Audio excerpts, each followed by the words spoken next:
देखो इधर देखो, बाइक को हम आज स्टार्ट कैसी होती है, चालू कैसे होती है, शुरू कैसी होती है, इतना सीखेंगे। क्योंकि अभी चलाना तो नहीं है आपको, अभी जब तुम्हारी उम्र होगी है और चलाना। लेकिन आज इसको हम बताएंगे कि टेक्नोलॉजी इतनी आगे बढ़ गई है कि पहले स्पीड से गाड़ी चालू की जाती थी, है ना।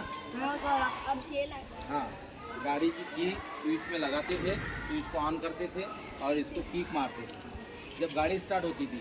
लेकिन अभी टेक्नोलॉजी ने इतनी तरक्की की, साइंस ने, कि इसको हम स्विच ऑन करते से इसके अंदर सेल का बटन दिया है। क्या दिया हुआ है? सेल का बटन है। जब हम इसको स्टार्ट करेंगे तो गाड़ी 1 सेकंड के अंदर गाड़ी चालू हो जाती है ना। और फिर इसको अगर बंद करना है तो हम इसको स्विच ऑफ कर देंगे तो बंद हो जाती है। फोन करके देखेंगे स्टार्ट चालू करके। इधर से देखो, स्विच पहले चाबी लगा के स्विच करो। हाँ, ये हो गया स्विच ऑन।